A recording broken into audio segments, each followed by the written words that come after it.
آنی چاہیے افضل، لیکن اگر کوئی بندہ ملانا بھی وہ اگر سجدہ صاف کرتا ہے تو کام تو نماز ہو جاتی ملا کے، جی نہیں کرتا تو پھر نماز نہیں ہوتی. یعنی کہ رب جلال نے جو حکم دیتا ہے اسی وہ ماننا، نہ اس زیادتی کر سکتے ہیں نہ کمی کر سکتے ہیں. وہ سرے کہ فرض جڑے ہیں 4 رکعتاں دے وچ انہاں دے پہلیاں 2 رکعتاں دے وچ سورۃ نام سورۃ فاتحہ دے نام سورۃ پڑھائی جائے گی، آخری 2 رکعتاں جڑیاں وہ صرف سورۃ فاتحہ پڑھ کے تے رکوع کیتا جائے گا، سورۃ نہیں پڑھائی جائے گی. اگر کسی نے غلطی نہ ملا لی تو پھر سجدہ صاحب کرنا پڑے گا، اگر نہیں شو کیتا بھی پھر نماز دوبارہ سے پڑھے گا.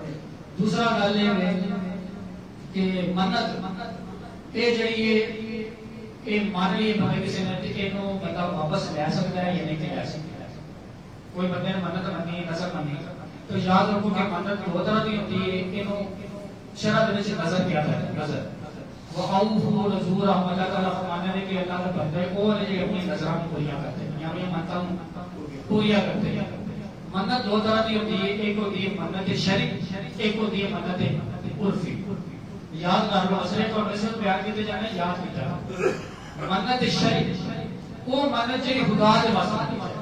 بندہ آگے جی میرا کام ہو گیا میں اللہ کی رضا واسطے عبادت کرا، میرا کام کیا ہو گیا میں اللہ کی رضا واسطے سورہ نفل پڑھاں گا، میرا کام ہو گیا میں اللہ کی رضا واسطے روزہ رکھاں گا، میں حج کراں گا، زکات دیاں گا، مسکیناں کو کھانا کھلاں گا. یعنی اللہ کی رضا میں شامل ہوئے کہ میں میرا کام ہویا نا تے اے کام میں اللہ کی رضا دے واسطے کرا. اینو کی کہتے ہیں منت شرعی. ایدا پورا کرنا کی لازم ضروری، یہ بغیر پورا کر تو کوئی شکارا نہیں ہے. سمجھا کے نہیں چاہیے کیونکہ ان کو غیر شرعی امور نہیں ہے. منت شرعی ہوتی ہے وہ جو شرعی طریقے نال یہ نہیں ہے کہ میرا کام ہو گیا تو میں اللہ کی رضا دے واسطے 7 مہینے جڑا مانگ کے نہیں کراں گا، اپنے گھر 7 مہینے کھاواں گا. بھی اور دا شاید تھوڑے کوئی اپنی ہوندی ہے جی میں منت منی 7 مہینے مانگنا تھی، میں جتنی نہ دی منت منی.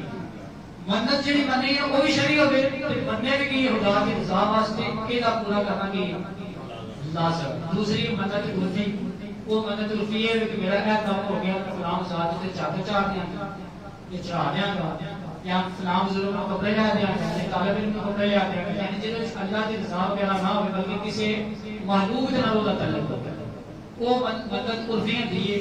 وہ دا بہتر طریقہ یہ ہے کہ اگر تے غیر شرعی ہے تو بالکل پوری نہ کی جائے. منت غیر شرعی منت جڑی ہے بھاویں عرفی ہوئے بھاویں شرعی ہوئے. کوئی بندہ آگے جی میں منت منی ہے جی میرا کام ہو گیا تو میں معاذ اللہ شراب بھی منت ہے غیر شرعی منت ہے، یہ پورا نہ کیتا جائے بھاویں خدا واسطے نہ سے بھاویں کسی اور واسطے. ایسی منت پورا نہ کیتا ہے بلکہ کرے گا تو گناہگار ہوگا، ایتھے نہ کرنا سوال. دوسری یہ ہے کہ منت عرفی وہ ہے کہ میں دس سکتا ہے کہ بندے کی نے بندے کے واسطے منت مان لے اے میرا کام ہو گیا فلاں کپڑے لے آتے ہیں، کسی بزرگ نے دیا ہے، کسی بزرگ کی مزاج تے ٹیبل لگا دیا گا. یہ بہتر ہے کہ انہوں کی کیتا جائے، انجام دیتا جائے جی شرعی ہو. اگر کوئی نہیں بھی کرتا جہاں کے بھی نہیں کرتا تو گناہگار نہیں آ رہی. یعنی شکارا پہ کرنا ہے تو مستحب ہے، اگر نہیں کرتا تو گناہگار نہیں آ رہی. اور اس والے سے کے بعد میں کہنا ہے جی نماز تو بعد ذکر کیا جاتا ہے یہ بعد میں نماز حرام ہوتی ہے تو یہ نہیں ہونا چاہیے. تو یہ طریقہ نبی جڑا پہ وہ کی رب جلال کی فرماتا ہے اللہ رب العزت قرآن کے وچ ارشاد فرمایا فاذا قضیتم الصلاۃ فاذکروا اللہ، جب نماز مکمل کر لو تو اللہ کا ذکر کرو. کی فرمایا اللہ رب العزت نے فرمایا فاذا قضیتم الصلاۃ، جب نماز مکمل کر لو تو کیا کرو اللہ کا. یہ تو ثابت ہے کہ نماز کے بعد ذکر کرنا کی. حضرت ابن عباس فرماتے ہیں کہ نبی اکرم صلی اللہ علیہ وسلم کے دور دے وچ نماز کے بعد ذکر کیتا جاتا سی یہ رواج سے. پھر حضرت عبداللہ بن زبیر جڑے نے وہ فرماتے ہیں کہ میں نبی اکرم آپ نے نماز بعد ذکر کیتا ہے بعد میں نے پوچھا کیوں کرتے تو آپ نے فرمایا کہ نبی اکرم صلی اللہ علیہ وسلم ہر نماز کے بعد ذکر کرتے تھے. بلا نماز میں ذکر کرنا چاہیے لیکن ذکر بالجہر کو کیا جاتا ہے یعنی اونچی آواز نہ کہتا ہے. ذکر بالجہر کے دو قسم ہیں، ایک ہے ذکر بالجہر مفرط یعنی چنگی اونچی آواز کر کے بالکل ایڑی چوٹی کا زور لا کے بندہ کی کرے ذکر کرے کہ ذکر بالجہر مفرط کیا جاتا ہے. ایک ذکر بالجہر متوسط یعنی درمیانی آواز نہ کے ذکر. اتنے جڑا نماز کے بعد ذکر کیتا جائے گا ذکر بالجہر متوسط کیتا جائے گا، بالکل آواز نہیں کٹی جائے گا تاکہ ذکر بالجہر حضور کی سنت تے بھی عمل ہو جائے تے دوسرے کی نماز خراب نہ ہوئے اللہ اپنے سب کو دعائیں کرتے سے